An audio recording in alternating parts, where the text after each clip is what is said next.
pendurado da última vez, né? Os inícios das aulas são sempre para isso. A gente falou de duas equações de Maxwell, que são as equações de Maxwell com fontes, né? E faltou a gente colocar também na forma covariante as equações de Maxwell sem fontes. Tá? Então, basicamente o que a gente fez foi definir, né, um tensor FMI, que eu creio que eu nem nomeei da última vez, né, mas ele é chamado tensor de intensidade de campo. Né, e a matriz que representa o FMI, ela, em princípio, tem essas componentes aqui.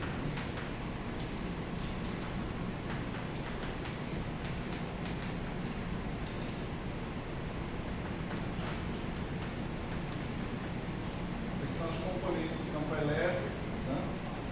E as componentes do campo magnético.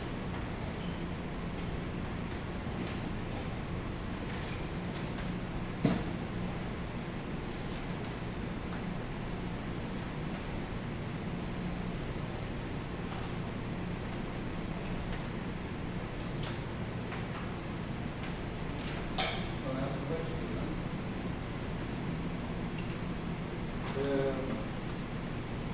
A gente também falou do FMI com os dois índices embaixo, tá certo? Que vai funcionar trocando o sinal dessa linha com o sinal dessa linha, e mantendo esse miolo exatamente do mesmo jeito. E definimos um outro tensor, o FMI né? Com 1,5 versus 1,5 acima.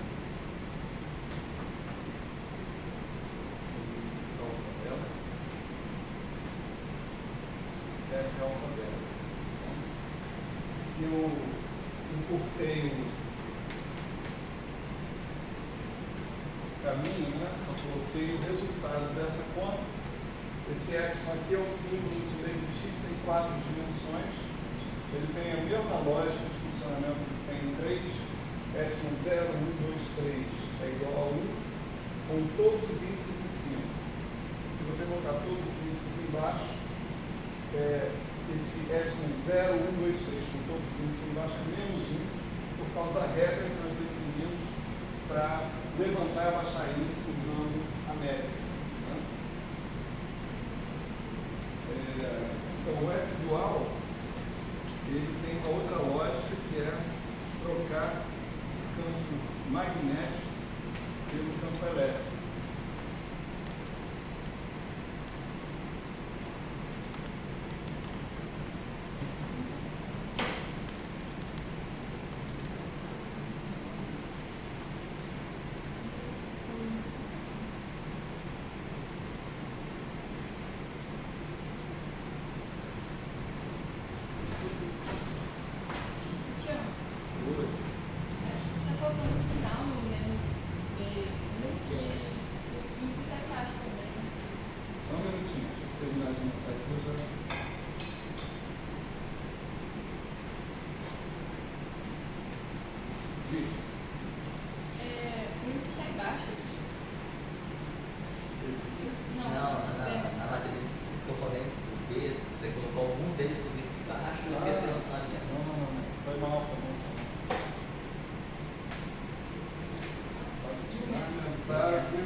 Deixo para vocês, todas as coisas longas e tediosas eu deixo para vocês.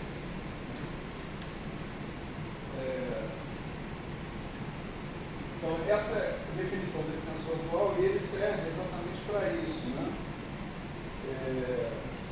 Se você pegar, calcular dmi de ft e alfa beta, né?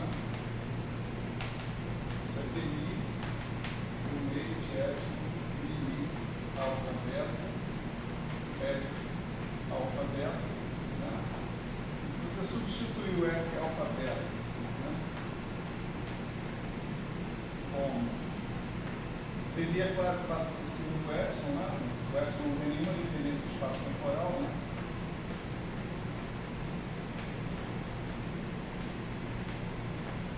Nesse tipo, você vai ver que, bom, deixa eu escrever explicitamente mais uma vez.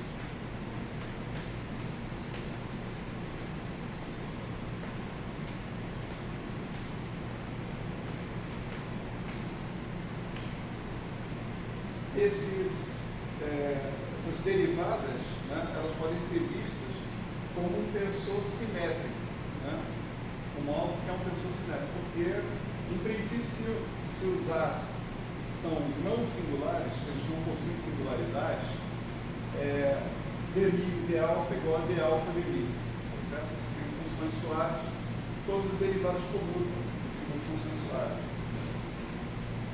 E esse epsilon, ele é antissimétrico mi alfa, né? Se você fizer epsilon alfa, mi beta, né? Para você sair de epsilon alfa, mi beta e chegar em epsilon mi alfa beta, né? Você precisa passar o mi para cá 2 vezes, né?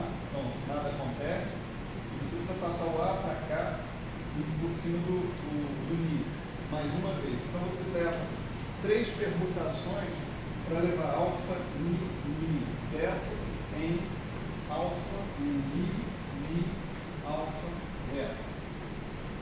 Então esse cara daqui, em termos de mi e alfa, ele é antissimétrico, tá certo?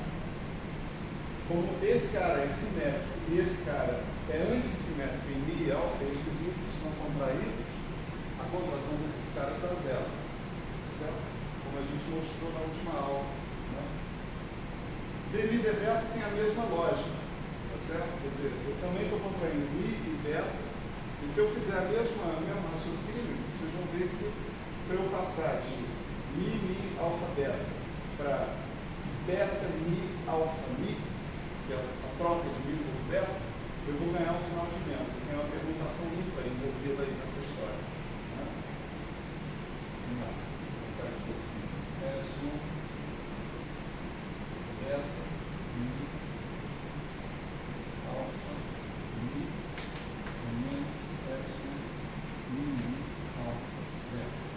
Então esse cara é antissimétrico em beta e mi, né? E esse é antissimétrico em alfa e mi. Né?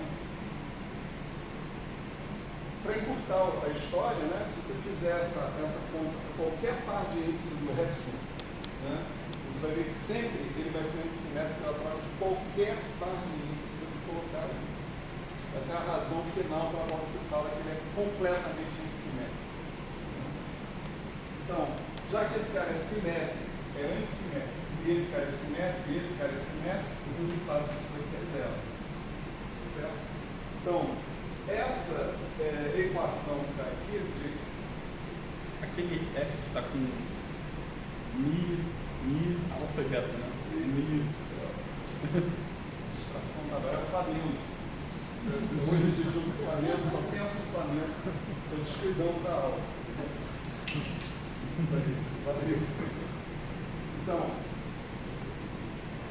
essa equação, portanto, olha só o que é interessante, né? Ela é identicamente realizada uma vez que você escreva quem é o F dual, tá certo? Você escrever a definição do F dual em termos do F e escrever a definição do F em termos do quadro vetor potencial, tá certo? Essa equação é identicamente realizada. Ela é do mesmo tipo daquela que a gente falava, divergente de B igual a zero, então B igual ao rotacional de A. Para essa equação, B igual ao rotacional de A não tem nenhuma consequência dinâmica, tá certo? Ela é pura e simplesmente uma questão algébrica, ela é satisfeita algebricamente. Então essa é a mesma situação que acontece com o F mini, generalizando isso, tá certo? Então, essa equação que está aqui é uma forte candidata para representar as duas equações homogêneas, né, de Maxwell. Né? Por exemplo, vamos pensar em DI de F tio I zero. A gente sabe que vai ter que ser zero. Né? Então isso aqui é D0 F tio 0, 0 menos ou mais D1 DI F tio I0 igual a 0. Né? F tio 0, 0, então F tio também é antissimétrico, né? Então todos os componentes na diagonal dele são 0. Então isso aqui já é 0 de carga. E F tio I0 são essas componentes aqui, ó, B1, B2, B3. Né? Esse aqui é o F tio 1, 0, F tio 2, 0, F tio 3, 0. Né? Então, essa equação que está aqui é simplesmente o divergente de D. Certo? As outras equações vão ser essas aqui, né? DI de F tio I. Né? E a gente também sabe que é 0 em geral. Né? E isso vira D0 do F tio 0 mais DJ do F tio JI.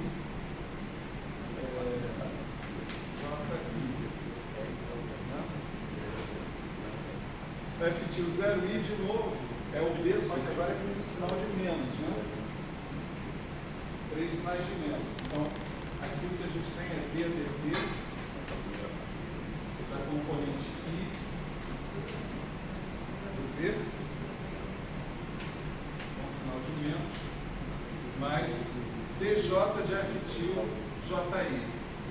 Então, isso aqui é D1 F tio 1i mais D2 F tio 2i mais D3 F tio 3i. Né? O F tio 1, 2 e 3 da coluna I, né? Por exemplo, imagina a coluna 1. Né? Então você tem 0, E3 e A2, menos E3 e A2. Tá certo? Se fosse a coluna 1, por exemplo. Né? Exemplo. Igual. Né? Você está procurando por F tio 1, 1, F tio 2, 1 e F tio 3, 1. Né? Então, o que você está tendo aqui está sendo DD, I, 1, né? Mais D1 F tio 1, 1 é 0, que é F tio 1, 1, né? É 0 mesmo. D2 F tio 2, 1, F tio 2, 1 é menos E3.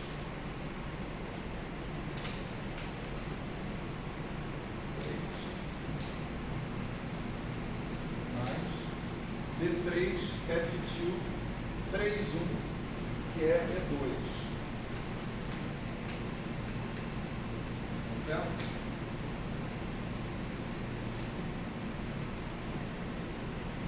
Isso que está aparecendo aqui, né, é a componente 1, ou menos a componente 1, nunca sei, do rotacional de E. Tá certo? Então, isso aqui é DD. Mais ou menos, vamos checar isso, componente 1 do rotacional de E. Certo? Mais ou menos o componente 1, né? Peraí, rotacional é isso aqui. E a componente 1 vai ser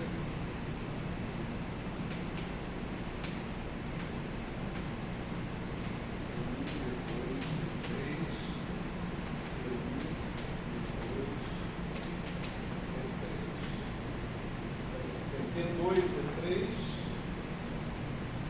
E3 menos D3 E2. Tá? Então, isso daqui é menos 1. Certo?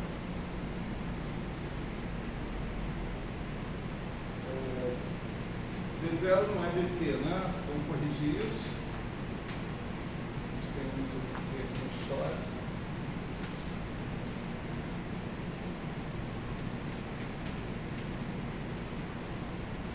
Então, se você fizer isso para a componente 2 para a componente 3, você obtém também o resto das componentes, né, da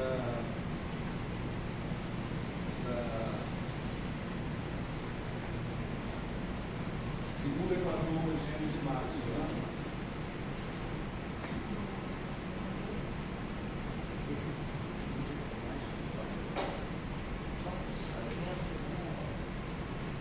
Certo?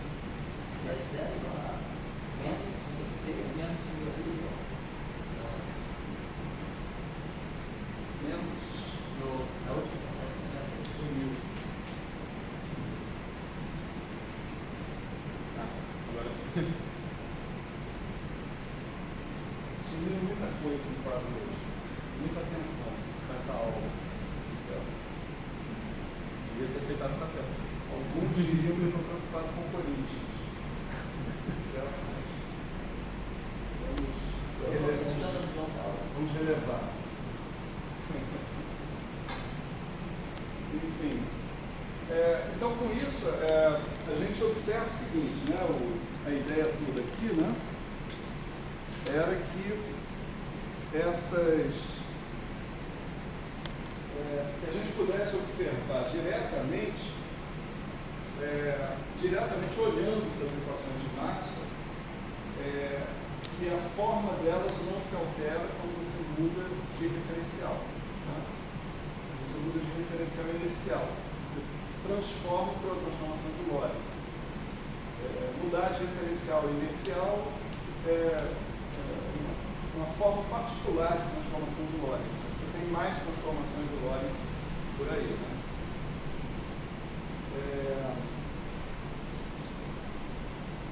Tudo isso envolveu, só relembrando, né, a gente primeiro identificar a densidade de carga e a densidade de corrente como sendo componentes zero e espaciais de um quadro vetor.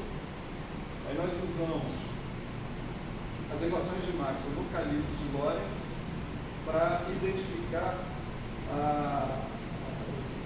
o potencial, né, φ, e o potencial vetor, também como componentes zero e espaciais de um quadro vetor.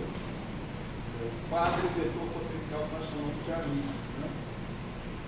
E aí, com esse quadro vetor potencial, né, nós pegamos a definição do campo elétrico e do campo magnético em termos de φ e de A e conseguimos identificar nessa definição, dessa definição, a gente poderia emergir um conceito que era o conceito do tensor de intensidade de campo. Certo? E com o tensor de intensidade de campo na mão, foi possível escrever todas as equações de Maxwell, né, de forma explicitamente covariante. Né? Essa daqui, né? E essa daqui. Né?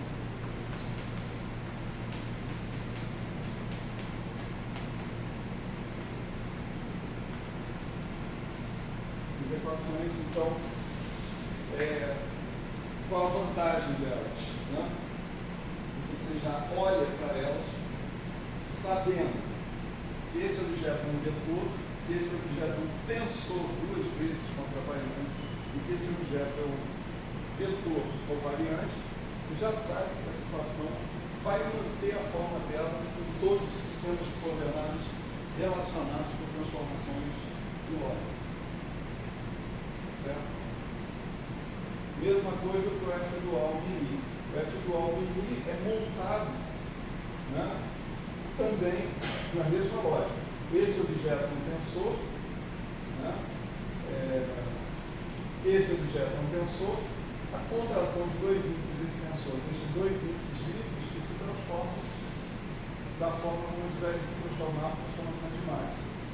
De modo que esse objeto está aqui é um tensor. Então, a outra equação que está aparecendo aqui, o outro par de equações de Maxwell, também covariante perante mudanças de coordenadas. Esses termos covariante e invariante, né, eu estou usando meio intercambiavelmente, essa é uma tradução ruim, né, do inglês, né? Fazer o quê? Porque, na verdade, uma coisa que é invariante, ela mantém precisamente a mesma forma quando você muda de diferencial.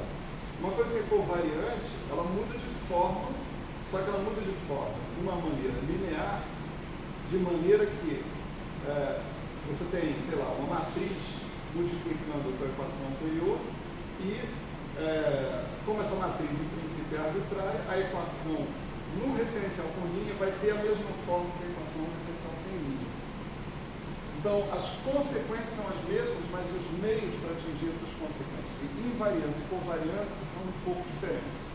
Tá certo? As consequências são as mesmas. A equação mantém a mesma forma em todos os referenciais. Agora, por que ela mantém? É uma razão preciosisticamente um pouquinho diferente. Tá certo? Ok. E a gente prossegue agora, né, aprofundando um pouco a nossa análise sobre as transformações de Lorentz em si.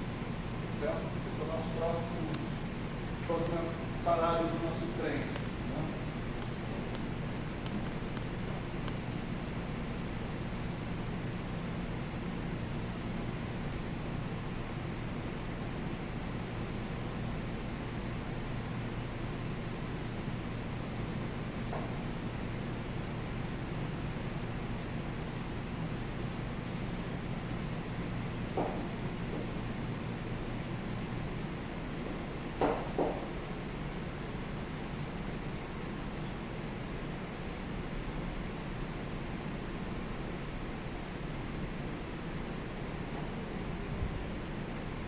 Vamos dar uma olhada, né, na estrutura desse conjunto de matrizes, né, que satisfaz a condição de ser uma transformação de Lorentz. Né?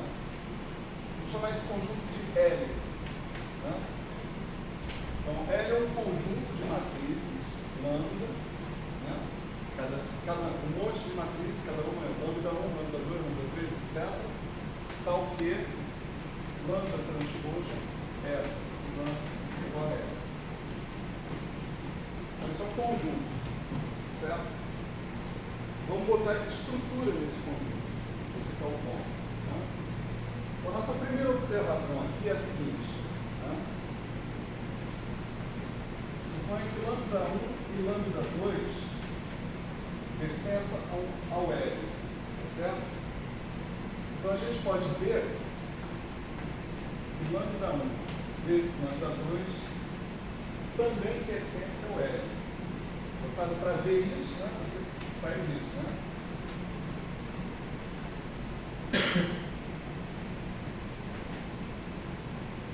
Estou dizendo que lambda 1 e lambda 2 pertence ao L, eu tenho que saber se lambda 1 e lambda 2 transposto, eta, lambda 1 e lambda 2 é igual a eta. Certo? Essa é a condição que define o L. Né? Então, lambda 1 e lambda 2 vai ser lambda 2 transposto, lambda 1 transposto, lambda 1, lambda 2.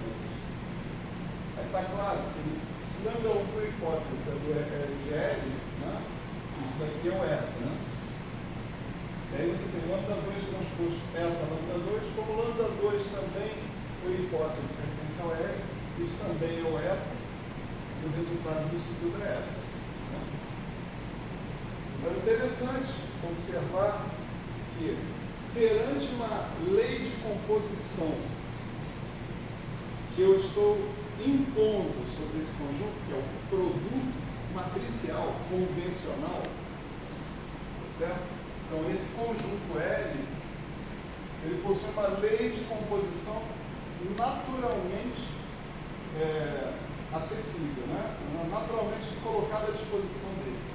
Todos os elementos dele podem ser compostos através do produto matricial convencional, certo? Então, eu usei essa lei de composição está implícita aqui, para mostrar que se eu pegar dois elementos do conjunto e através da lei de composição, que é o produto das matrizes, associar um terceiro elemento, esse elemento está dentro desse conjunto. Então esse conjunto é dito fechado por essa lei de composição, fechado perante a multiplicação matricial.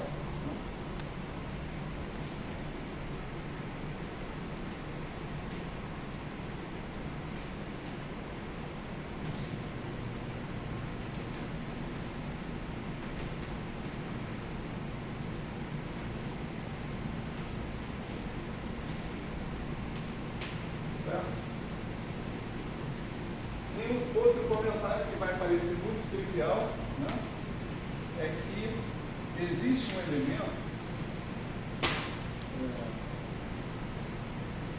vamos chamar de E, esse elemento, tal que E vezes lambda é igual a lambda vezes E é igual a lambda, certo? Esse elemento, naturalmente falando, é a matriz identidade, tá certo? E essa matriz identidade pertence a L também, né? Então você tem que E transposto é claro que é, tá certo? Então, existe um elemento que, se você multiplicar por qualquer outro elemento, está o quê? Se você fizer a multiplicação por qualquer outro elemento, você obtém o elemento em questão. Né? E esse elemento pertence ao conjunto que a gente está colocando. Né? A terceira observação é a seguinte, né? Isso daqui a gente já demonstrou anteriormente, eu só vou lembrar vocês dessa demonstração não, desse fato. Né? Para todo lambda, tá certo? Que você considerar dentro do L, né? Existe lambda menos 1, né? Que a gente viu que o determinante de lambda tinha que ser mais ou menos 1, então, portanto, sempre existe uma inversa, né? E lambda menos 1 pertence a L. Né? Isso a gente viu anteriormente que lambda menos 1 transposto é lambda menos 1 é igual a L. Certo? Então, todo mundo que está dentro de L tem uma inversa, né?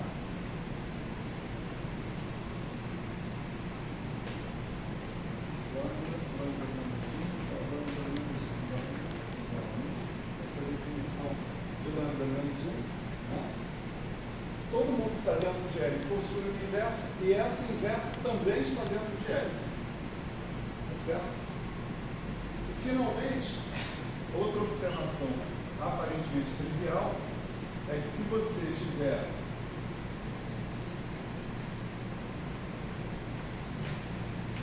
três caras pertencentes a L, tá certo? Você pode compor esses três caras do jeito que você quiser. Tá certo?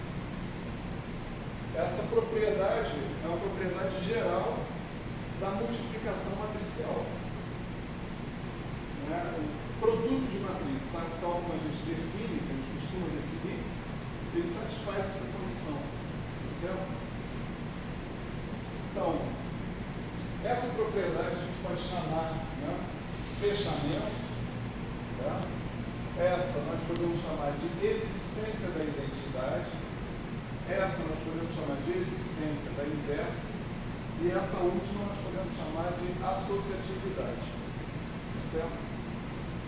Qualquer conjunto, né, dotado de uma lei de composição, porque nós temos uma lei de composição aqui. Né? A lei de composição é uma regra que pega dois elementos desse conjunto e associa um terceiro. Não necessariamente desse conjunto. Né? Mas qualquer elemento, qualquer conjunto, onde você tem uma lei de composição que que satisfaça essas 4 propriedades é chamado de um grupo. Certo? Então, da agora em diante, toda vez que a gente falar transformações de Lorentz, a gente já vai carregar junto o conceito de grupo de Lorentz. Né? O grupo de Lorentz é esse conjunto, com você lembrando ativamente que essas 4 propriedades são satisfeitas sempre. Certo? Então vou chamar.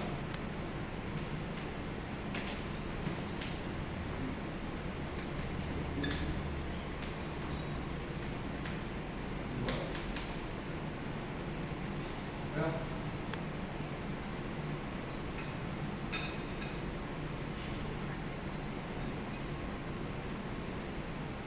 Esse grupo de Lorentz, né, pode, né, eventualmente, ou não, né, nós vamos ver que sim, ele pode, né, yes, it can, ele pode possuir um subconjunto dentro dele de transformações de matrizes lambda que satisfaçam as mesmas propriedades, sendo que a identidade pertence a esse subconjunto e a inversa de cada transformação também está dentro desse subconjunto. Tá certo? Se isso acontecer, né, nós vamos chamar esse subconjunto de um subgrupo. Tá certo?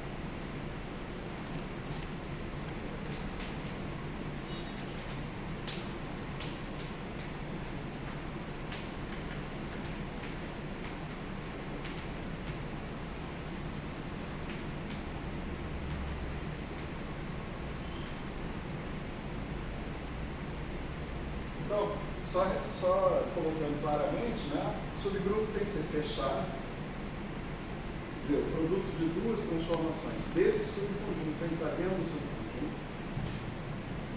A identidade do seu grupo como um todo tem que estar pertencente a esse subgrupo, esse subconjunto. As inversas tem que estar, a inversa de alguém do conjunto tem que estar, do subconjunto tem que estar dentro do subconjunto. E a associatividade ela vale em geral, né? Porque ela não depende de subconjunto nenhum, ela depende só da definição da lei de composição. Né? Então, a gente vai ficar atento a essa questão dos subgrupos. Né? Agora, a próxima questão que a gente coloca é a seguinte, né? Como é que a gente poderia caracterizar os elementos desse conjunto L, então? Tá certo? A gente fala, bom, o elemento do L é sempre uma matriz que satisfaz essas condições que estão aí. Essa condição longa transposto é para lambda igual a L. Né? Ok. Agora, o que me distingue uma matriz de outra matriz? Como é que eu nomeio, como é que eu identifico cada uma dessas matrizes que satisfazem essas questões? Bom, em geral, matrizes são caracterizadas pelos elementos delas. Né? Então, aqui nós temos matrizes 4x4, foi assim que a gente introduziu essas lâmpadas, né? Matrizes 4x4. E matrizes 4x4, em geral, tem 16 elementos independentes. Ocorre que eu posso esperar que nem todos esses 16 elementos sejam independentes. Se eles fossem independentes, a resposta para a minha pergunta, como é que eu caracterizo esse conjunto L, seria o seguinte, olha, eu dou 16 parâmetros, 16 entradas de cada matriz e pronto, está caracterizado. Mas essas matrizes satisfazem um vínculo, né, um conjunto de vínculos que é capaz de reduzir o número de elementos independentes que eu tenho.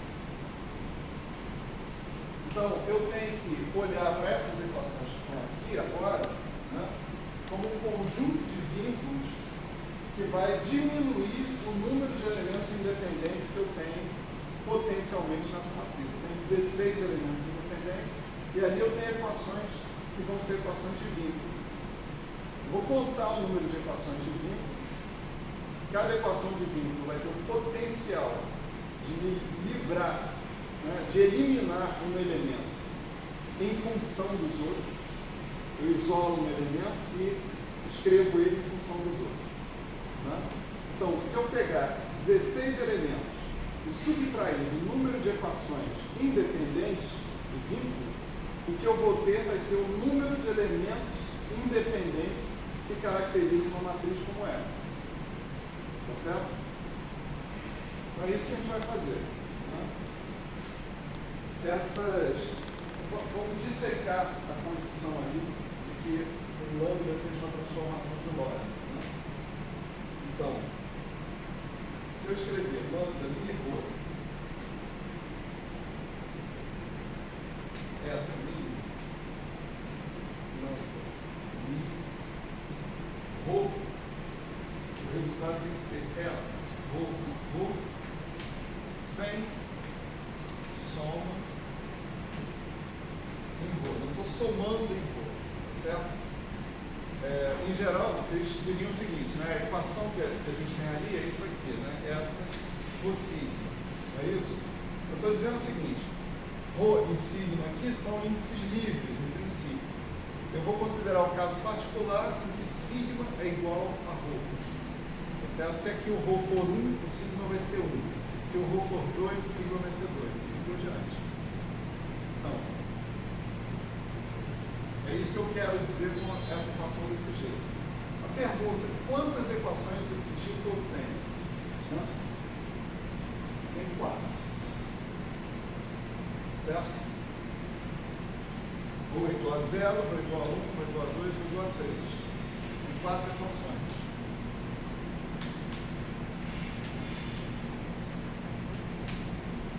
Certo? Que eu posso usar para pegar alguma dessas componentes da matriz lambda e escrever em função das outras. Na verdade, eu posso usar essas equações para eliminar 4 componentes. Quais são as outras possibilidades que eu vou ter? Eu vou ter essa possibilidade aqui, lambda mi rho, eta mi mi, lambda mi sigma, igual a 0. Isso eu estou considerando o rho diferente de sigma, certo?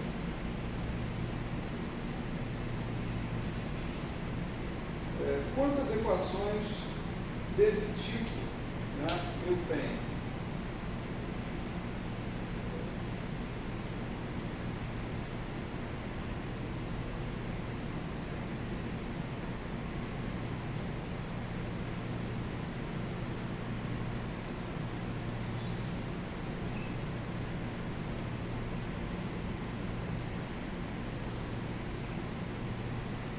Posso pensar temporariamente em eta rho sigma, né? Então, vamos supor que cada entrada dessa matriz é uma equação dessas. Eu estou supondo que eu não estou levando em consideração a diagonal. Né? Então, eu estou pensando nessas equações que estão aqui em cima e nessas equações que estão aqui embaixo. Tá certo? Quantas equações são? 1, 2, 3, 4, 5, 6 equações.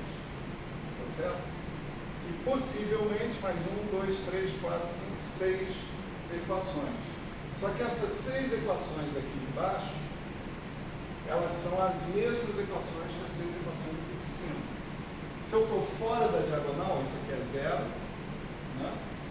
E aí você vê que a equação com rho trocado por sigma vai ser lambda mi sigma eta mi mi lambda mi rho, né? E eu posso trocar mi por mi primeiro aqui, porque a métrica é uma métrica simétrica, né?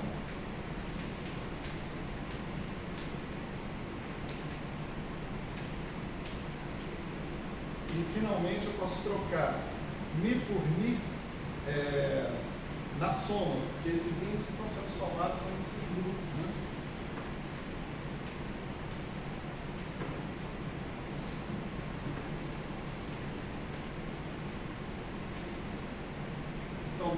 equação aqui, fazendo pura e simplesmente uma manipulação de índices, eu chego nessa que está aqui. Tá certo? Então essas equações não são independentes dessas, elas dão exatamente o mesmo resultado. Então, o total de equações independentes que eu tenho aqui são 6 equações.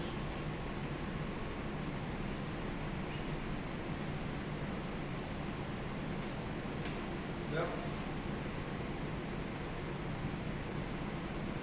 Quantas equações independentes, então, eu consegui identificar a partir da condição que define uma transformação de Lorentz? Consegui identificar 10 equações.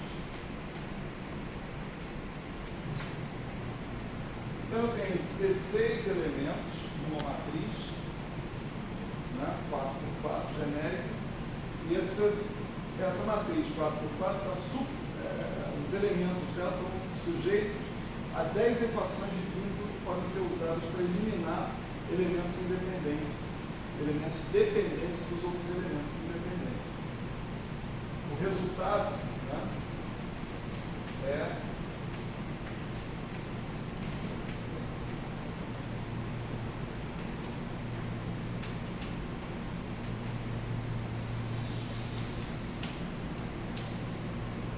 seis elementos independentes que você precisa especificar para você especificar completamente uma transformação de Lorentz. Certo? Então, dos 16 elementos da sua matriz 4x4, você pode escolher 6 e os outros podem ser calculados a partir dessas equações que estão colocadas aí. Então, a resposta para a nossa questão original é como eu caracterizo cada transformação de Lorentz dessas é a seguinte: cada uma dessas transformações de Lorentz pode ser caracterizada se eu especificar 6 parâmetros, 6 elementos ou 6 parâmetros, tanto faz, reais, né? Todo mundo real aí, são 6 parâmetros reais. Certo?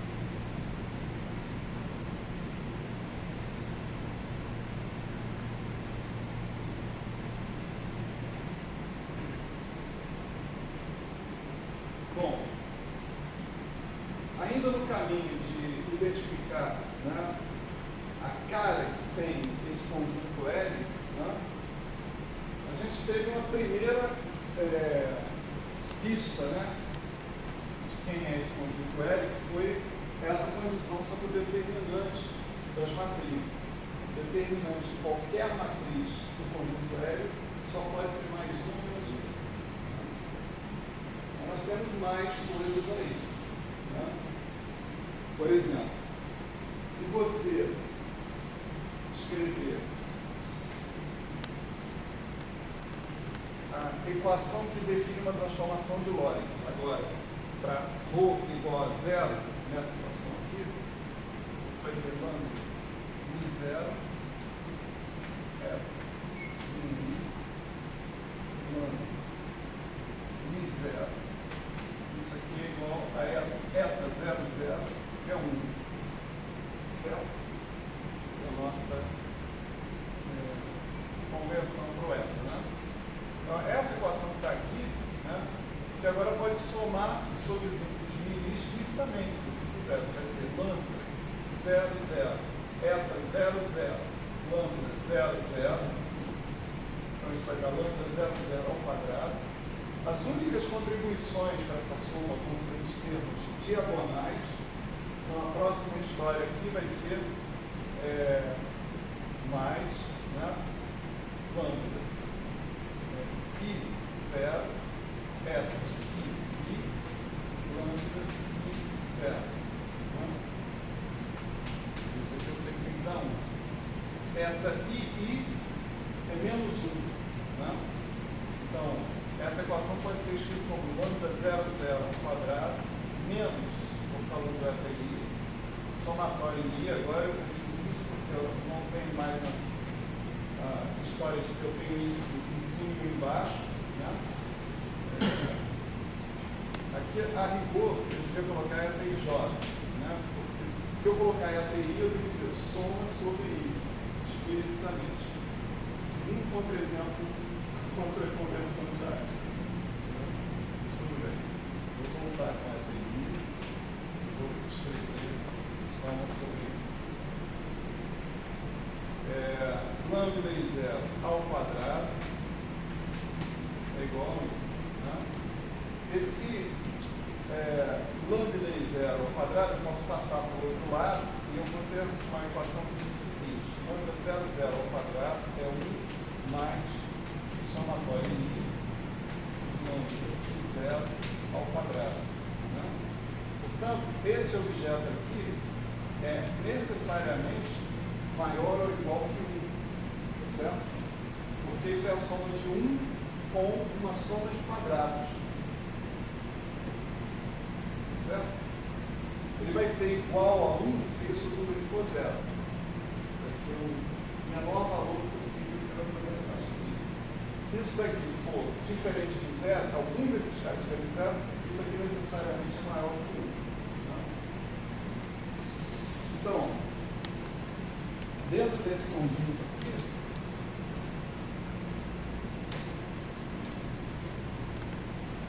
a gente consegue identificar previamente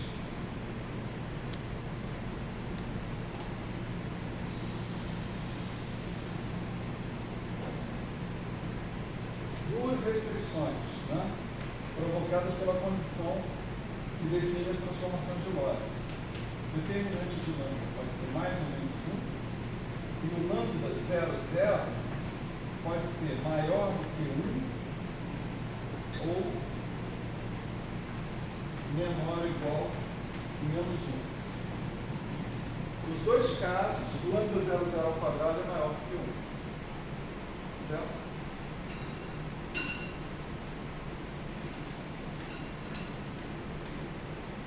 Ok? Então eu posso me propor classificar as matrizes de lambda de acordo com esses dois critérios. Eu olho para uma matriz lambda e me pergunto: o determinante dessa matriz é mais ou é menos 1? E olho para uma matriz lambda e me pergunto: o lambda 0,0 é maior do que 1, ou igual a 1, ou ele é menor ou igual a menos 1? Certo? Vocês podem ver, eu tenho 4 categorias, né, por aqui. Eu vou definir essas categorias assim: L max para cima, L max para baixo, L min para cima, L min para baixo. Aqui eu vou botar o determinante do lambda e aqui eu vou botar o lambda 0,0, fazendo uma tabela. Né? Então, nessa categoria eu vou colocar os caras que tem determinante mais 1 e cujo lambda 0,0 é maior ou igual que 1.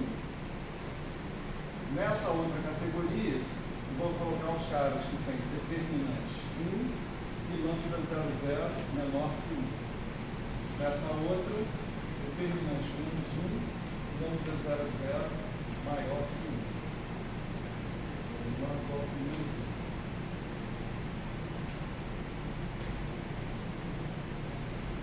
Nessa última, menos 1 de determinante, menor ou igual que menos 1 do lambda 0,0. Então isso separa já originalmente o grupo de Lorentz em 4 subconjuntos. Por enquanto eu só posso falar isso. São 4 subconjuntos das transformações de Lorentz. Toda transformação de Lorentz está bem claro aqui que ela cai dentro de um desses subconjuntos. Não tem outra possibilidade. Ela tem que ser de um desses 4 tipos que estão ali. Qual a importância de classificar em termos da componente 0,0? Parece meio arbitrário. Vai ter uma resposta ainda nessa aula. Vamos lá. Outra pergunta importante, que seria importante também, é por que essa seta para cima e essa seta para baixo? O mais e o menos está bem claro, né? O determinante pode ser mais um ou menos um. A seta para cima, a seta para baixo, e essa pareceu arbitrária mesmo, até esse ponto. Mais detalhes daqui a pouco. Mas agora eu queria falar para vocês uma característica interessante desses 4 subconjuntos. Vamos supor que esse cara aqui represente o L, tá certo? Nosso conjunto L. Então, vamos supor que eu peguei um cara aqui, um certo lambda, 1, né, cujo determinante é mais 1, tá certo? E eu pego um outro cara aqui, vou chamar de lambda 2, cujo determinante é menos 1. Tem uma pergunta que é a seguinte, né? Na topologia, a gente costuma classificar os espaços em conexos por arcos, né? Mas se você tiver uma curva, que é uma aplicação contínua, né, do intervalo 0, 1 no conjunto, tá certo? Se tiver uma curva unindo quaisquer 2 elementos do conjunto, esse espaço, esse conjunto, ele é chamado de conexo por arcos, tá certo? Será que o grupo de Lorentz, né, é conexo por arcos? Todo ele é conexo por arcos?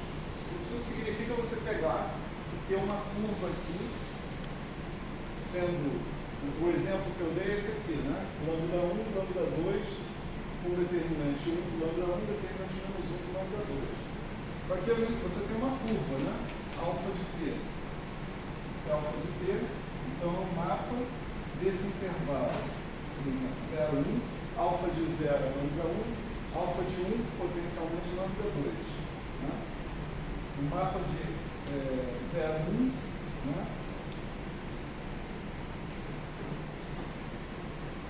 Em L, né?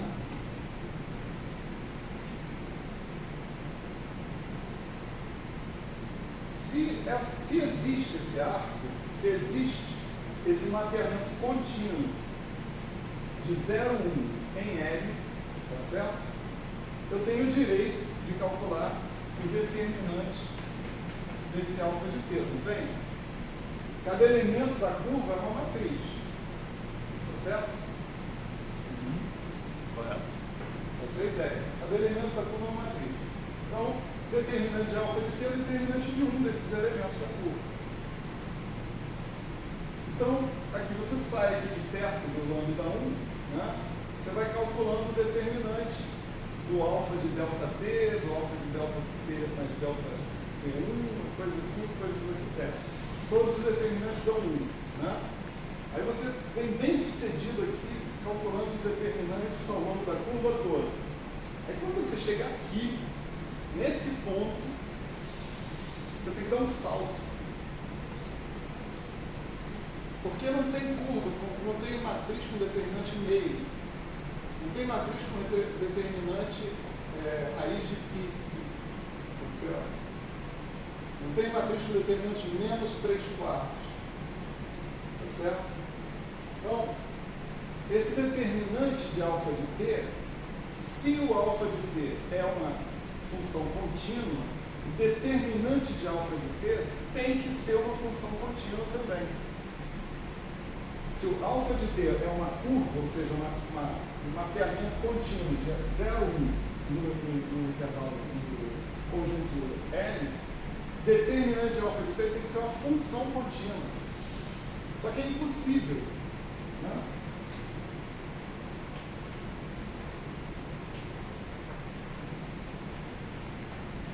Ele não pode ser contínuo. E mesmo que ele dê 1 para todo mundo aqui, quando ele chegar aqui, ele dá um salto. Ele tem que ir para menos 1. Tá certo? Então a conclusão é que não existe essa curva. Tá certo? Não existe uma curva alfa de t conectando continuamente um cara com determinante 1 com um cara com determinante menos 1. Então, aqui nesse conjunto, no L, né,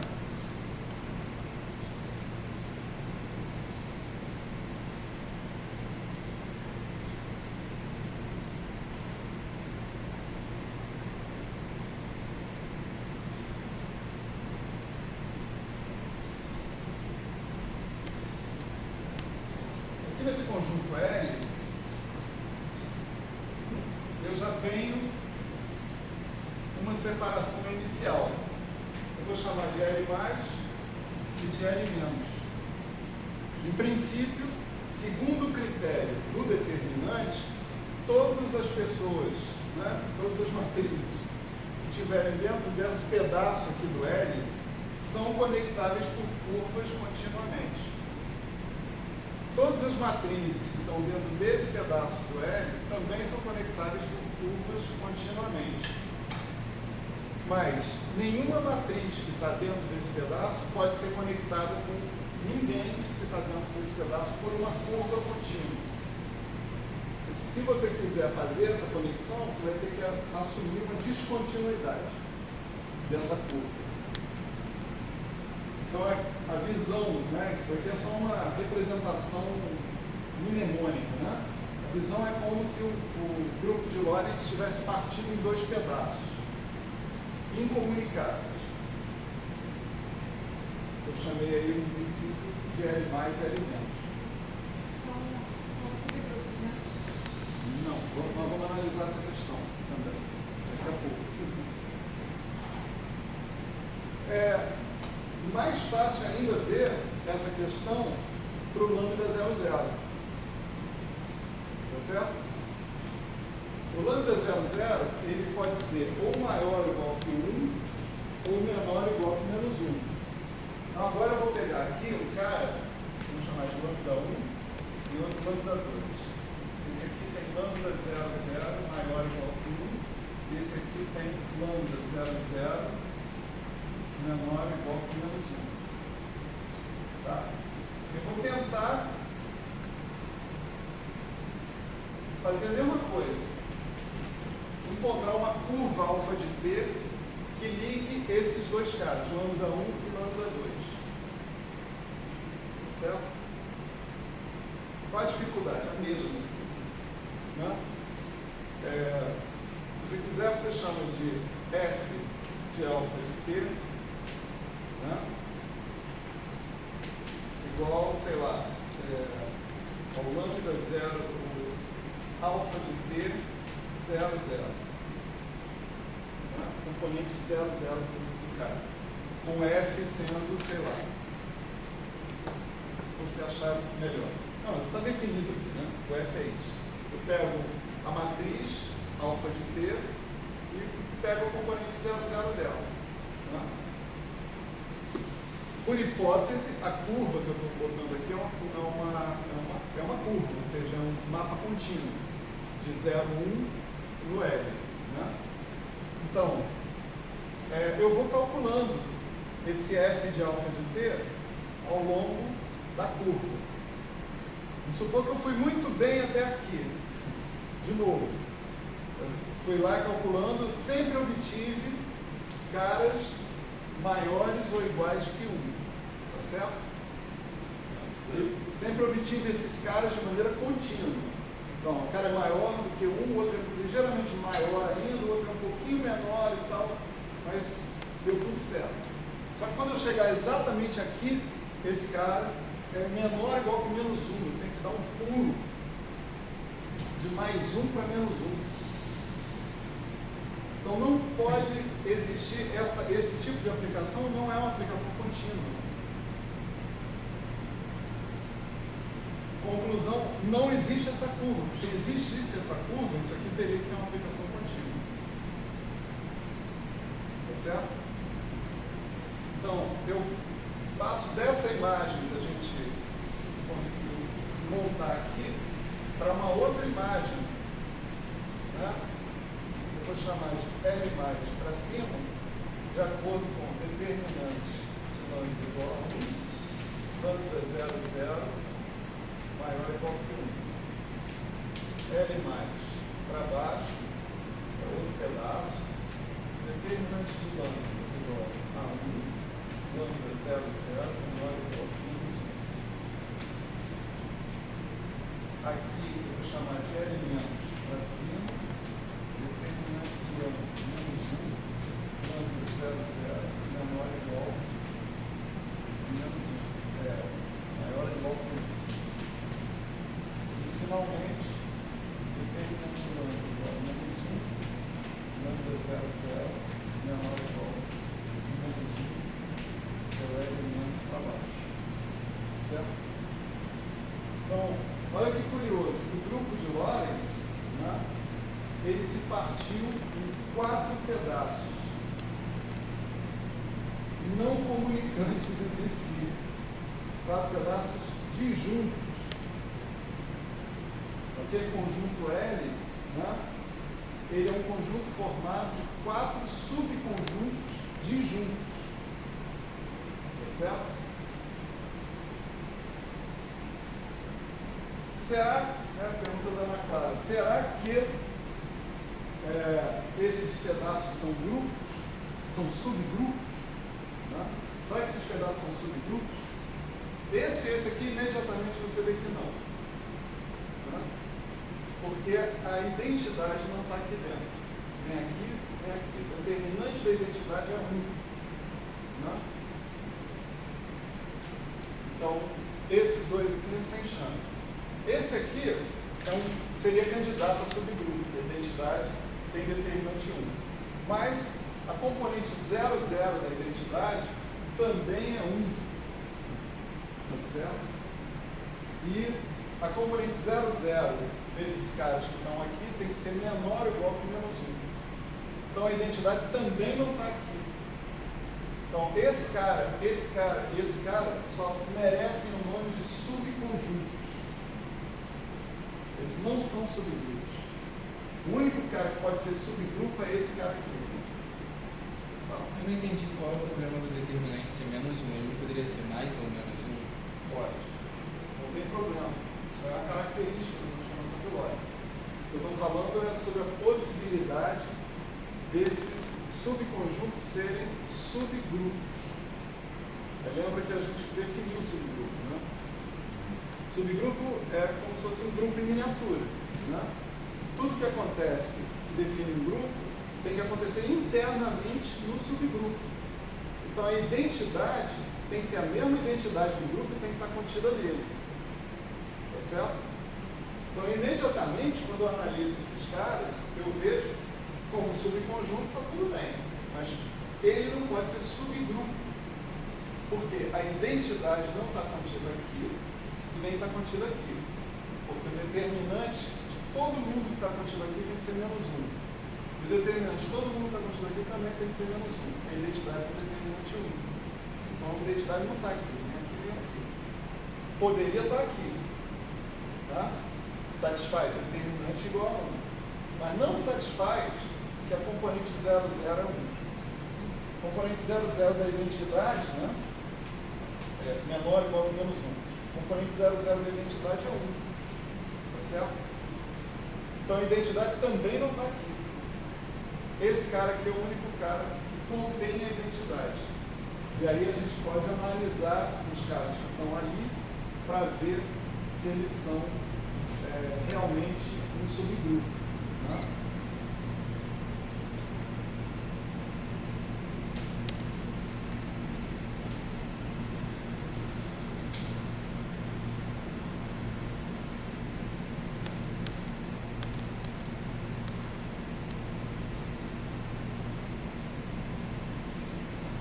Para ser subgrupo, a primeira coisa que eu tenho que verificar é o fechamento. Né? Então, suponha que eu tenho lambda 1 e lambda 2 pertencentes a L mais para cima. Certo? Ou seja, todo mundo, lambda 1 e lambda 2 tem determinante 1 e tem lambda 00 maior ou igual que 1. Cada um dos dois. Então, lambda 1 e lambda 2, qual é o determinante de lambda 1 e lambda 2? Ele é o determinante de lambda 1 vezes o determinante de lambda 2. Né? Determinante de produto dos determinantes. Lambda 1 tem determinante 1, lambda 2 tem determinante 1, resultado determinante 1. O lambda 1, lambda 2, 0, 0 é um pouco mais chato de ver, vocês precisam fazer a conta. Né? Você precisa montar a matriz, olhar a linha, coluna, etc. e tal. Mas fazendo isso com cuidado relativo, fica bastante claro que se o lambda 1, 0, 0, 0 e o lambda 2, 0, 0 forem positivos, o lambda 1, lambda 2, 0, 0 também vai ser maior ou igual que 1.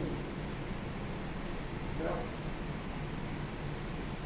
Você pode calcular lambda 1, lambda 2, 0, 0 igual lambda 1, 0, mi, lambda 2, mi, 0.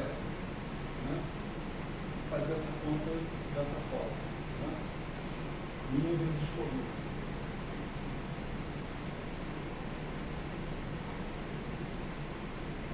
Então, se você tiver dois lambda 1 e lambda 2 pertencentes a L mais para cima, o produto é pertencente a L mais para cima. A identidade, né?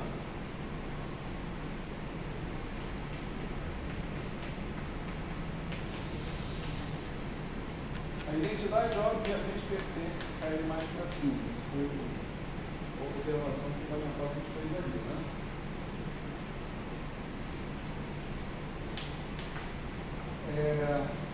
Se eu tiver lambda pertencente a L mais para cima, né, lambda menos 1 também vai pertencer a L mais para cima.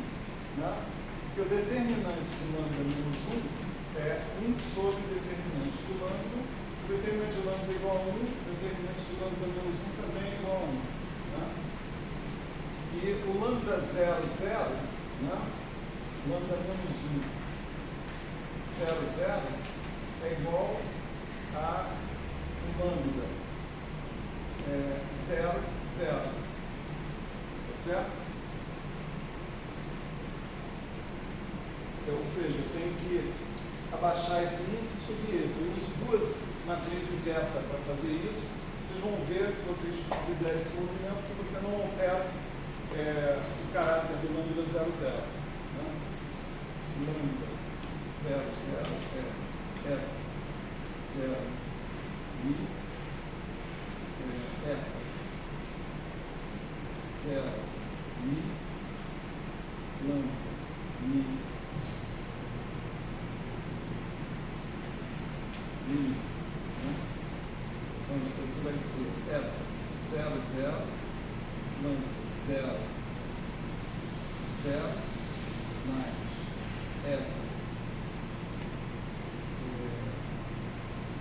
mais nada, né? Não tem mais nada. E aí as coisas saem da diagonal e acabou. Então isso foi simplesmente o mesmo lambda 0, 0. Com esse cara aqui por hipótese é maior ou igual que 1, esse cara aqui por hipótese vai ser maior ou igual que 1 também. Então o lambda menos 1 satisfaz que o determinante dele é 1 e o lambda 0, 0 também é maior ou igual que 1. Né? E a associatividade está garantida aí. Né? O lambda menos 1 pertence a L mais para cima e tal, então isso aí é um subgrupo. Tá certo?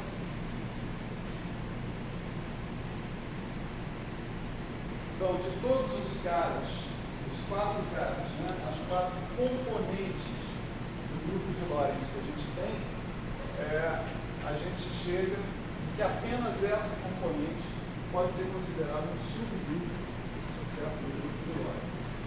Esse subgrupo ele recebe um nome na nomenclatura do pessoal de álgebra de Lie, que é esse aqui, SO13.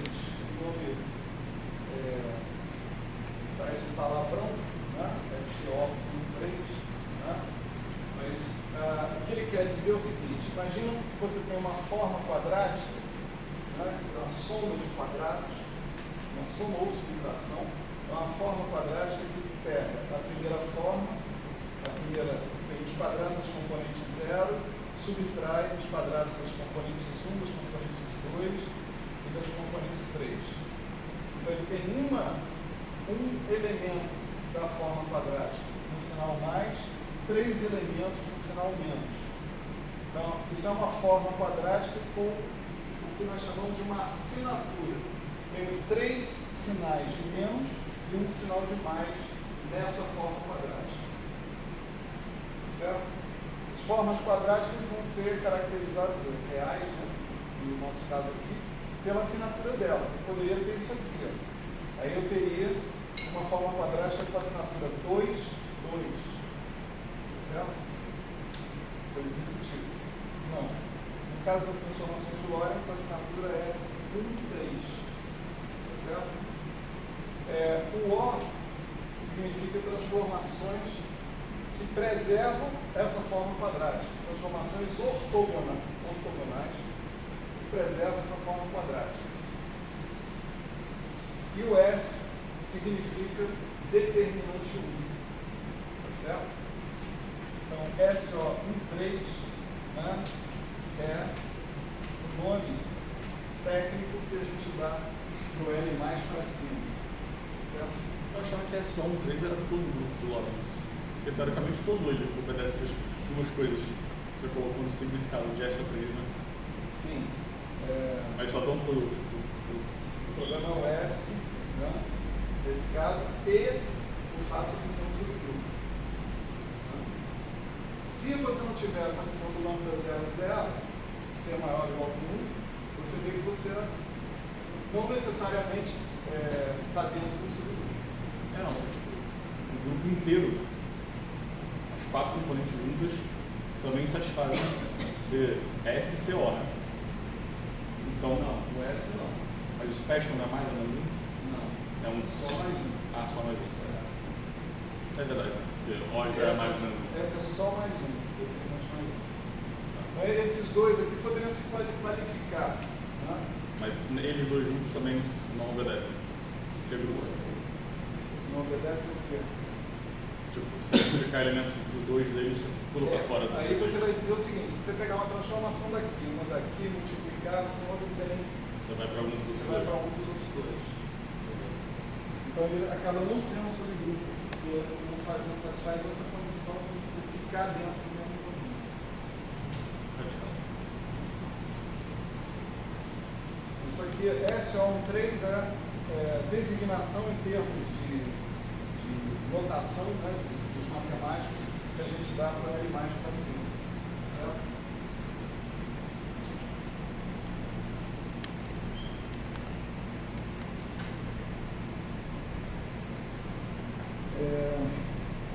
Antes da gente passar para essa questão, né, da flechinha, né, vamos citar 2 caras bastante importantes pertencentes a essas outras componentes aqui.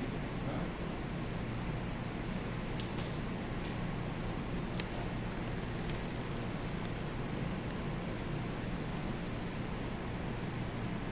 Tem um cara que a gente chama de P, né? Que é uma transformação de Lorentz assim, né? Vai falar, pô, isso aqui é métrica. Não, isso aqui é uma transformação que você chama de inversão espacial ou transformação de paridade. Tá certo? Ela vai pegar o x0 e levar em x0, vai pegar o xi e levar em menos xi. Certo? Então, inversão espacial. De qual componente esse cara está? Né?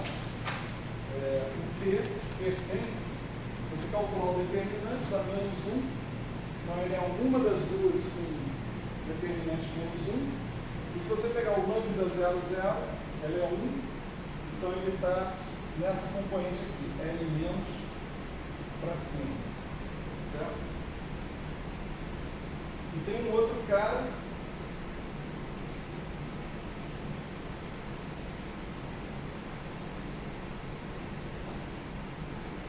chamado T, né?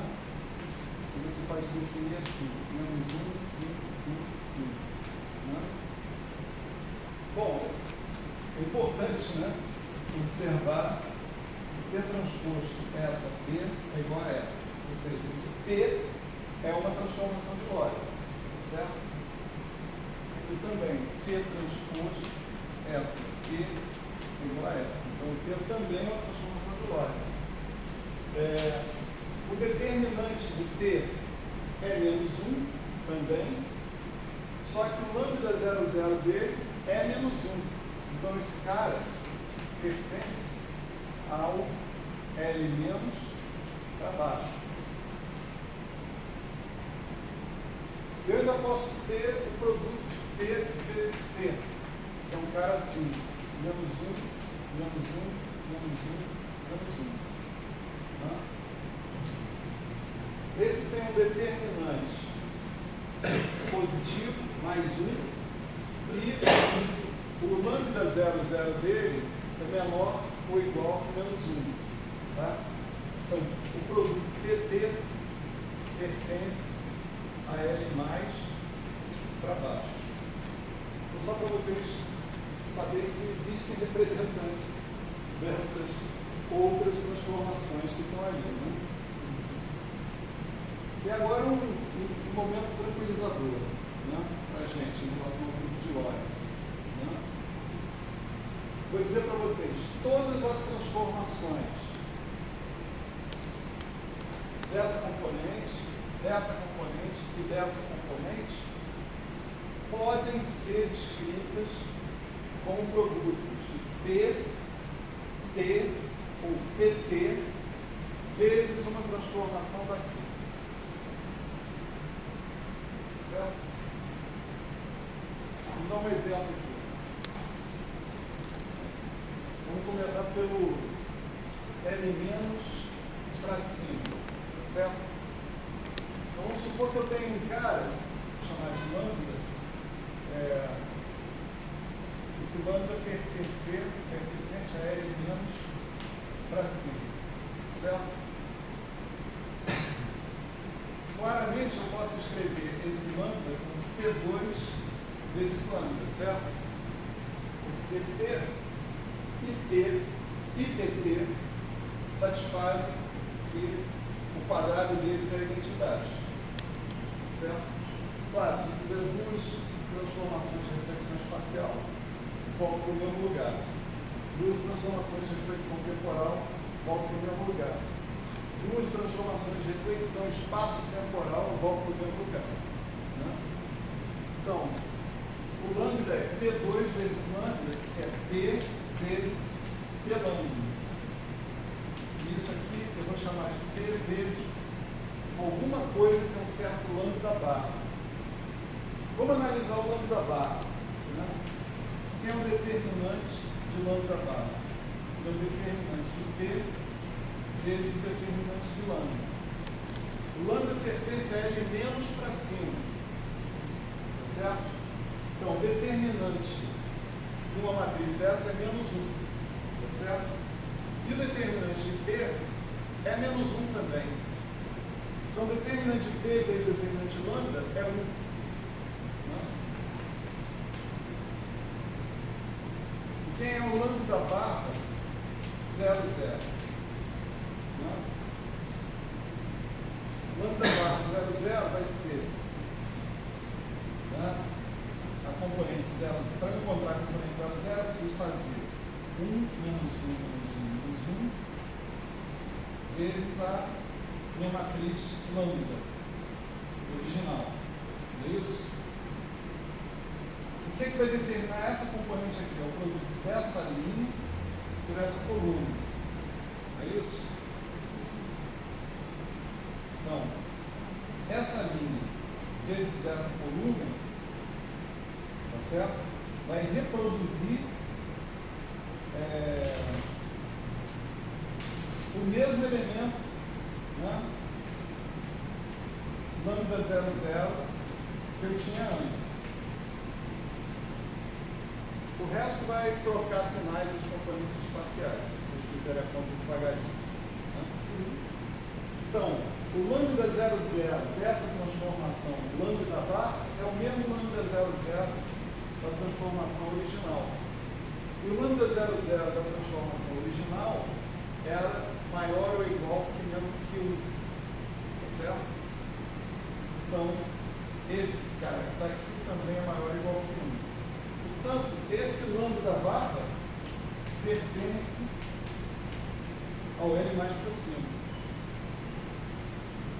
Eu acabei de mostrar o quê? Que qualquer transformação dessa componente aqui pode ser escrito como P vezes alguém dessa componente aqui.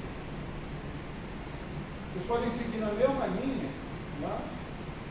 E vou mostrar que qualquer transformação dessa componente aqui pode ser escrito como T vezes alguém daquela componente ali. E qualquer transformação dessa que está aqui pode ser escrito como PT vezes alguém da componente L mais para cima.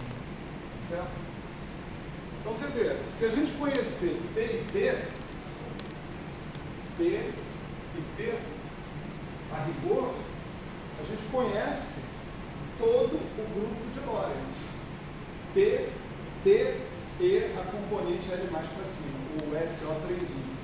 Daí vem, talvez, a impressão de que todo o grupo de Lorentz é SO31. Tá certo?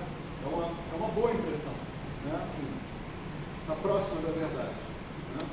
Porque a parte mais complicada, né, de cada componente é dada precisamente pelo SO31.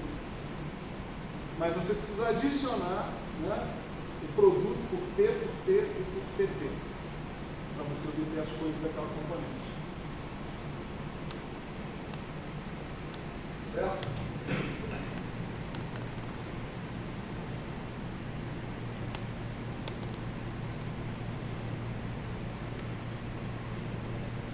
Ok. E agora, só para a gente não cumprir todas as promessas da aula, né? Vamos falar da setinha, né? E do lambda 00. Né? Exatamente. Vamos lá.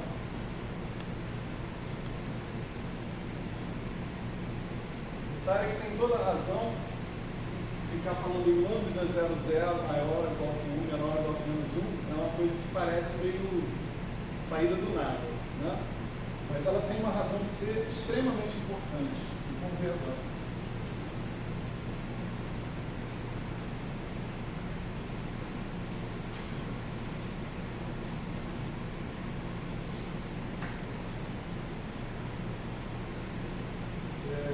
Vamos fazer o seguinte. Né? Vamos primeiro definir classes de vetores, tá certo? Eu vou definir um vetor que satisfaz isso aqui, um vetor desse tipo, né, como um vetor tipo tempo. Né? Lembra que a ideia é a seguinte: você tem V0 ao quadrado menos somatório de VI ao quadrado. Se isso aqui é maior que zero, significa que esse cara aqui está dominando a segunda parte. Né? Ele é maior do que a segunda parte. Ele ganha da segunda parte. Por isso que isso aqui é positivo. Se é uma diferença, se isso dá zero, significa que isso é maior do que isso. Né? Então você chama ele de tipo tempo dessa forma. Né? Se você tiver VI menor que zero, né? VI é tipo tempo. Aí o mesmo raciocínio vai dizer para você que VI é tipo espaço. Certo? E quando ninguém ganha, né? Quando ninguém ganha, a parte espacial e a parte temporal dão a mesma contribuição na norma do vetor, aí você chama esse VI de tipo luz. Certo? Vetor tipo luz. Essas distinções são interessantes, que elas vão ter a ver com a história que a gente vai falar agora. Vamos supor que a gente está considerando um vetor tipo tempo. Né? Agora.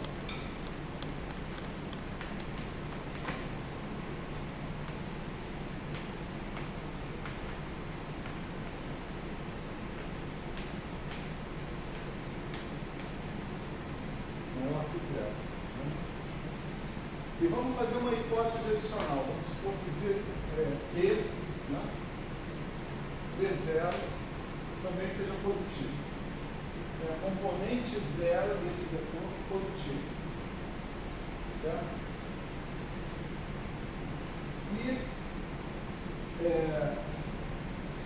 Vou definir um vetor VMIN com lambda mi VMIN com lambda mi pertencente ou a L mais para cima ou a L menos para cima. Certo? Então, é uma transformação que não inverte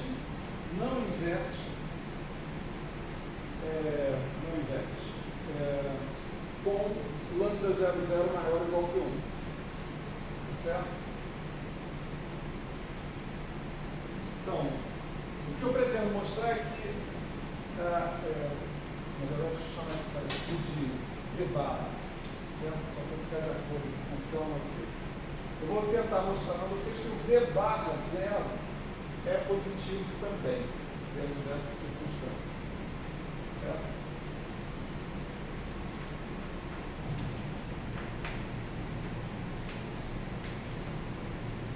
É isso que a gente vai tentar chegar.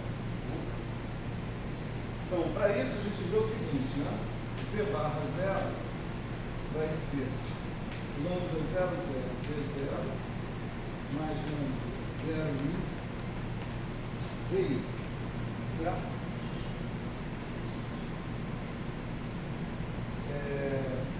Esse cara que está aqui, ele é uma soma, né, de 3 produtos, em princípio independentes, né, espaciais. É como se eu tivesse 2 vetores. Um vetor cujas componentes são lambda 0i e outro vetor cujas componentes são VI. Certo? Então, isso daqui é um produto escalar. Eu posso olhar para isso aí como um produto escalar normal. E eu sei que o produto escalar, né, satisfaz basicamente a desigualdade de Schwartz. Né? Tipo isso. A desigualdade de Schwartz diz que o módulo de U escalar V é sempre menor ou igual ao módulo de U vezes o módulo de V. Isso aqui para os físicos é trivial, porque o módulo U escalar V é sempre o módulo de U, o módulo de V cosseno de θ. Né? Então, esse módulo de U escalar V, se o cosseno de θ é maior que 0, menor que 0, não importa, ele é sempre menor em módulo que 1. Então, o módulo de do produto escalar de 2 vetores é sempre menor que o produto dos módulos desses 2 vetores. Então, a gente vai usar essa visão do lambda 0i como sendo, sei lá, o U, as componentes do U, e do VI como sendo as componentes do V, para escrever essa desigualdade que está aqui.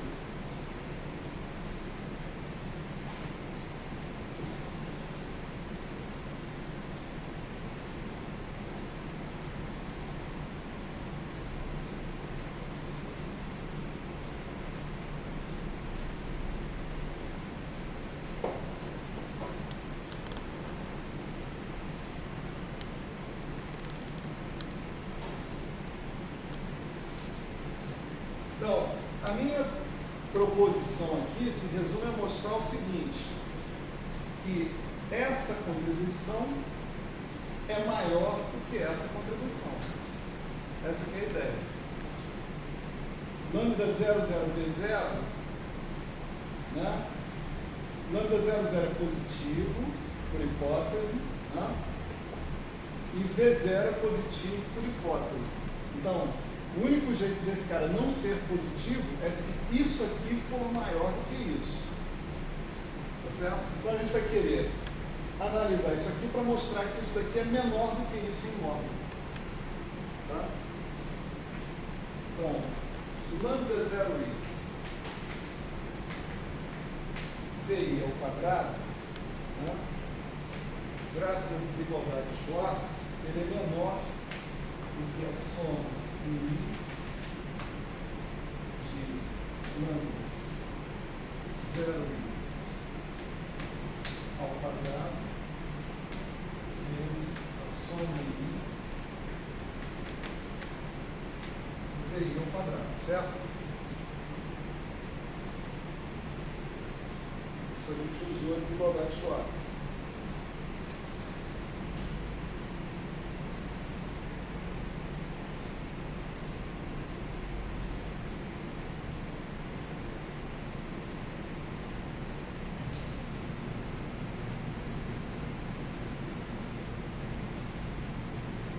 Agora eu vou voltar para aquela relação que me permitiu concluir que o lambda 00 era sempre maior ou igual que o lambda 00 ao quadrado era sempre maior ou igual que 1.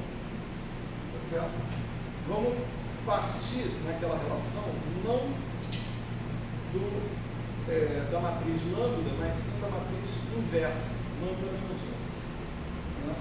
Então, lembra o que era? Era lambda menos 1 transposto lambda menos 1, né? É igual a E. Isso aqui significa lambda menos 1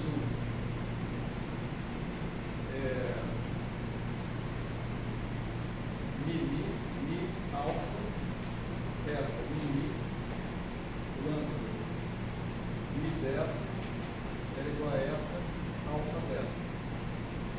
Né? E a gente tinha feito alfa igual a beta igual a 0. Né? Então eu tenho lambda menos 1 mi 0, eta 0, 0, que era 1, eta mi, lambda mi 0, isso era igual a 1, que era quando alfa e beta eram iguais a 1. Mi 0. Aí nessa soma que estava aqui eu tinha lambda menos 1, 0, 0, ao quadrado, menos lambda somatório de lambda menos 1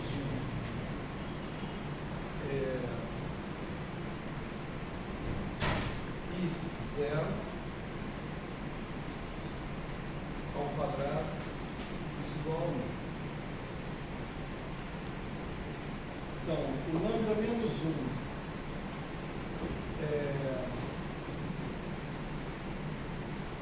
0, 0, né? A gente já tinha visto que ele é igual ao lambda 0, 0.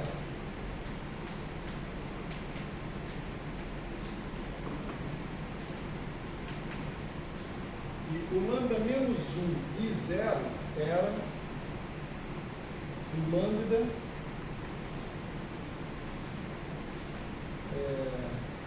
0 i ao quadrado.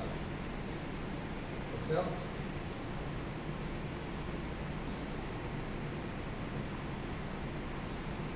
Esse cara aqui, você pode subir o 0 e abaixar o i, sem nenhuma consequência, porque você está com ele ao quadrado. Né? Então você escreve 1 mais somatório i de lambda 0 i ao quadrado. Tá certo? Então, a consequência do que a gente está falando, né, é que lambda 0, 0 ao quadrado menos 1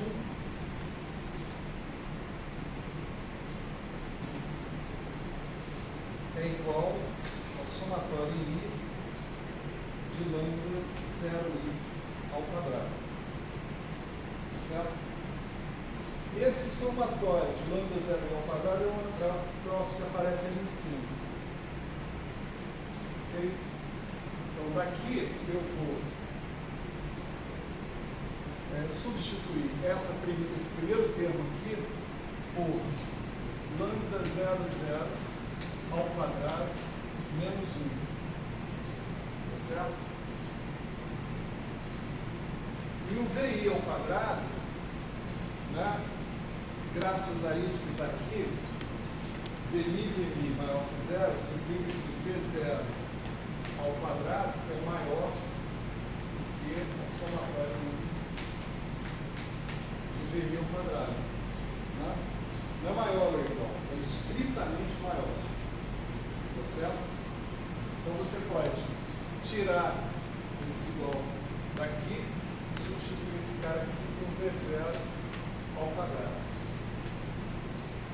Tá certo?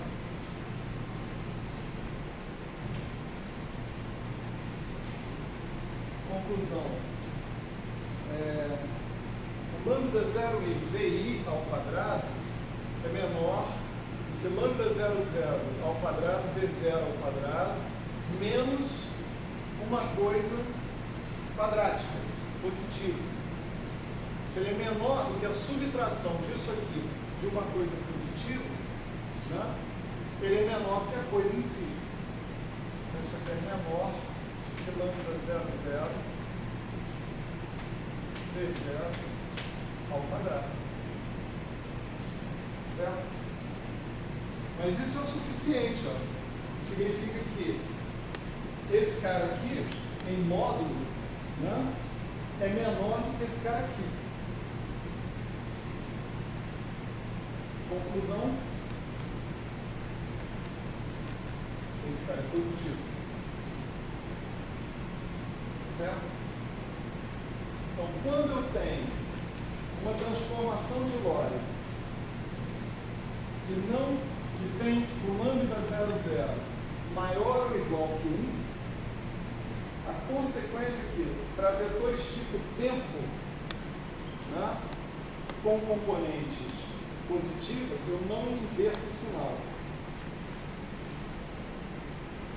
Eu posso adicionar a mesma coisa, tirar a mesma conclusão quando o V0 é negativo. Se vocês refizerem essa conta, vocês vão ver isso. Ou seja, transformações com lambda 00 maior ou igual que 1 não invertem o sinal da componente 0 no seu quadrivetor. Você tinha um quadrivetor tipo tempo, o sinal dele era positivo, o sinal dele era negativo, não importa. Você não inverte o sinal dessa componente depois da transformação de Lorentz. Ele não faz as coisas voltarem no tempo. É isso que eu vou mostrar agora. Então, vamos colocar, né, um exemplo de um vetor VMI. Né?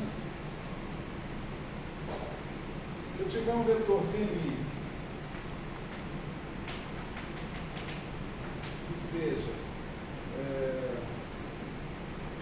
x1 menos x2 diferença dos dois coordenados, né, associados com dois eventos, né? Quando você fala que V0 é maior que 0, por exemplo, isso implica que o x10 é maior do que o x20. Tá certo? Se você fizer uma transformação de Lorentz fazendo lambda mi v mi igual a v bar mi,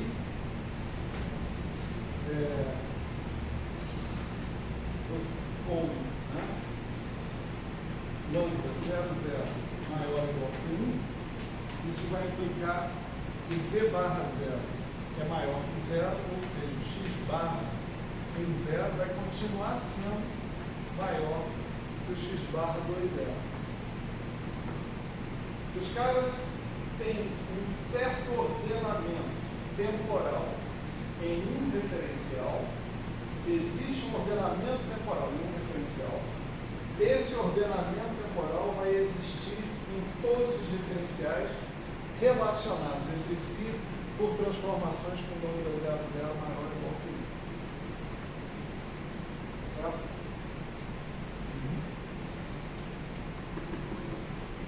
Se for menor, vai ser menor. Se for maior, vai ser maior. Quem vem antes, continua vindo antes. Sempre. Quem vem depois, continua vindo depois. Também sempre. Mas isso vale para qualquer vetor ou ainda só para os vetores tipo tempo? Só para vetores tipo tempo. Eu vou estender essa afirmação para vetores tipo luz também. Você pode mostrar que para vetores tipo luz, essa afirmação também continua válida. Mas o tipo espaço pode mudar, alterar. Mas tipo espaço não. Exatamente. Agora tem que acrescentar aqui, né? Depois maior que 0. Né? Ressalva, né? Se V2 é menor que 0, peraí.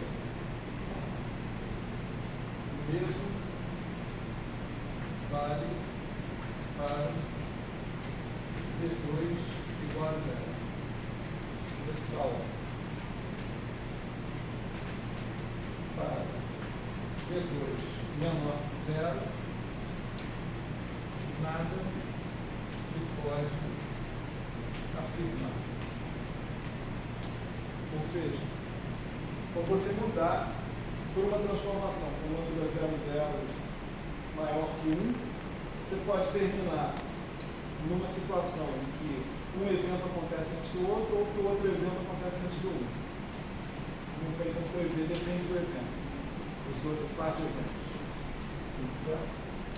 Então não há um ordenamento temporal definido para eventos que não sejam tipo tempo ou tipo luz, né? Para situações onde essa diferença não seja tipo tempo nem tipo luz. Certo? Então essas transformações, onde você tem lambda 00 positivo, né? Elas são chamadas de ortócronas por causa disso, porque elas preservam o sentido da passagem do tempo. Se o tempo passa num sentido no referencial, vai passar no mesmo sentido em qualquer outro referencial, tal que os dois eventos sejam conectados por um sinal de luz ou um sinal com velocidade menor que a da luz. Eventos tipo espaço, a gente já viu, né? São conectados por sinais que têm que ter velocidade superior à da luz. A velocidade, você calcula assim, né?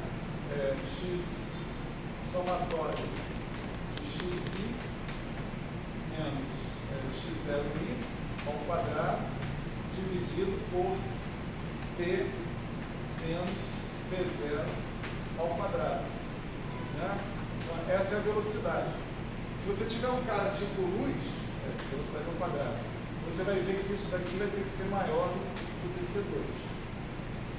Maior que C2. Para separações de eventos tipo espaço. Então,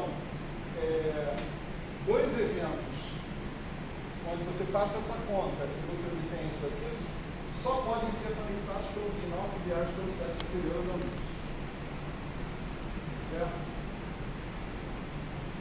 Então você costuma dizer, né, interpretando a questão da causalidade, de maneira compatível com o segundo postulado da relatividade especial, que você não tem nexo causal entre dois eventos cuja separação é tipo espaço. Porque o que acontece numa coisa não deve poder influenciar no que acontece no outro ponto. Você precisaria de um sinal se propagando por velocidade superior da luz para que essa influência acontecesse. Certo? Essa propriedade desempenha um papel crucial na teoria quântica de campos. A gente chama isso lá, né, de microcausalidade. Mas, tipo assim, só estou dando um aperitivo para vocês. Quem vier no semestre que vem vai ver. Detalhe. Tá certo? Então, onde não pode ter relação de causalidade, tanto faz o que veio antes e o que veio depois. Né? É basicamente isso. Se não tem conexão causal, acho que eu entendi por que você caracterizou as coisas em termos do lambda 00, né? Só que eu tô com outra dúvida, né? Porque, tipo, as matrizes de Lorentz também têm índices, em cima e embaixo. E esses índices também apontam como elas se transformam por transformações de Lorentz. Só que você caracterizou em termos de uma componente específica. Mas essa caracterização por componente é invariante se você transformar as transformações de Lorentz por transformações de Lorentz. É isso. Transformar as transformações de Lorentz. Não, olha só. Nosso ponto de vista aqui é que as transformações de Lorentz é que transformam, elas não são transformadas. né? Elas têm índices, então em tese elas poderiam se transformar. Elas são tensores, né? Você pode olhar para elas e pensar, elas são tensores, porque tem nível. Porque elas são os, Agora, os componentes do bicho que transforma, né? Só que os componentes dependem de qual referencial você está, não é? Não, os componentes definem como é que você transforma o referencial. Essa que é a ideia. Você imagina um referencial, né? E você imagina todas as maneiras possíveis de você sair desse referencial. Isso vai ser o L. Esse vai ser o grupo de Lorentz. Só que, suponha que tem 3 O referenciais. que vai acontecer? Se você for para outro referencial, né, e imaginar todas as maneiras possíveis de sair desse outro referencial, você vai obter o mesmo L. Porque as matrizes que você vai obter, elas vão ter outra ordem, vamos dizer assim, outra correspondência. Entende? Eu estou saindo desse referencial fazendo uma transformação na direção X. Sei lá. Quem sabe a direção X no outro referencial é uma direção perpendicular, uma coisa assim. Então, o análogo da matriz que eu vou usar para fazer a mesma transformação é diferente. Mas o conjunto de todas as matrizes é o mesmo. É o L. Tá, acho que você entende. A questão é suponha que tem 3 referenciais, né? Eu, você e uma terceira coisa. E no meu referencial, a matriz que me leva naquele referencial é uma dada matriz. No seu referencial, a matriz que me leva naquele referencial é outra matriz. Certo. Só que se essa transformação que me leva nele pode ser caracterizada em termos de 0, 0, tanto no meu referencial quanto no seu referencial. Essa caracterização em termos de 0, 0, conectando 2 referenciais em relação a outros referenciais diferentes, pode ser caracterizado em termos de 0, 0 independentes.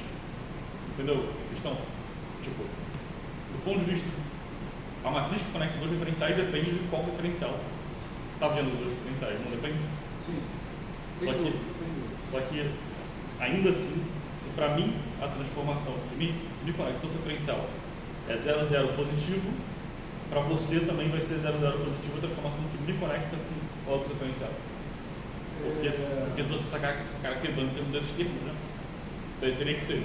Você está falando que os referenciais 1, 2 e 3 são inerciais, se deslocam com velocidades, vamos dizer, arbitrárias, uns em relação aos outros. Então, esses referenciais vão ser conectados com transformações de Lorentz próprias e ortógonas, ou seja, com determinante 1 e lambda 00 positivo. Tanto o que conecta você com esse referencial, quanto conecta você comigo, quanto conecta eu com outro referencial.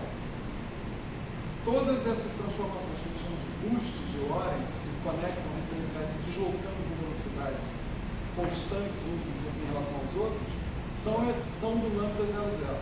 Não, mas se do L mais para cima. Mas se um dos referenciais está usando um sistema de mão direita ao invés de mão esquerda, aí já não é, né? Os caras só trocar os dois sistemas espaciais deles, aí já não é mais o L. Você está acrescentando outra regra na brincadeira. Outro referencial. A regra era a seguinte. A regra que eu fixei aqui, agora tu está subvertendo minha regra. A regra que eu fixei é os referenciais se relacionam entre si por deslocamentos com velocidade constante, mais nada. Se eu quiser também inverter os eixos, eu vou precisar de paridade, por exemplo, eu vou precisar de reversão temporal. Aí eu saio das componentes, realmente.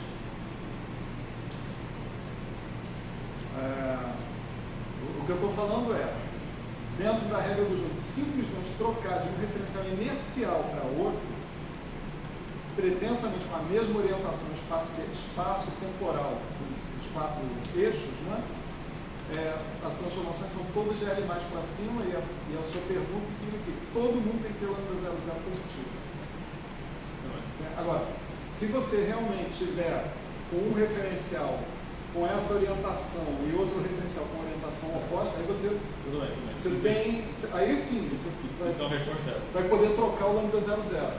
a transformação C para algum referencial C, a transformação que leva A em B é L para cima, então para qualquer outro C, a transformação que leva LA, o A e o B é L para cima. É isso. Tá. Se a questão fosse simplesmente trocar de um referencial inicial para o outro, sem mexer com a orientação dos eixos. Tá. Se você mexer, aí é natural que você tenha que trocar para uma transformação com lambda 00, sei lá, negativo. Né? Então, de certa forma, a Não, caracterização. lambda 00 não. Lambda 00 não vai ser necessário, é o determinante que é o problema. Já tem mutações, né? Esse ponto de papel hoje. Hã? Para a gente mudar os eixos, algum deles tem que fazer alguma mutação, né? Pode ser rotação, pode ser reflexão também. Como fazer? Hã? Mutação você deve ter. Não. O que era surpreendente. Tem reflexões que você não chega através de rotações. O determinante é crucial. Entendeu? Você não pode fazer uma rotação para obter um resultado que vai te dar um determinante -1. Entende? A rotação sempre tem determinante 1. Entende? Então, O que foi surpreendente, então, era que essa coisa que é verdade sempre, né, ser L para cima, conectando os referenciais, que a transformação do conectador de referenciais é L para cima, independente de qual outro referencial esteja vendo, pode ser caracterizada em termos de uma componente, né? Quando supostamente as componentes da matriz se mudam, quando é um cara que está vendo as duas caras e outro cara que está vendo as duas caras. Para surpreendente que uma componente só, em todos os referenciais controle isso. Quando as componentes supostamente se misturam. se você estiver falando de causalidade, do aspecto específico da causalidade, se estiver falando dos outros aspectos, aí é o determinante. O determinante envolve todas as componentes. Tem essas duas coisas. Beleza. Hoje eu consegui controlar medir 5 só, certo? Faltam 9 horas, né, para o jogo do Flamengo. Poeira azul.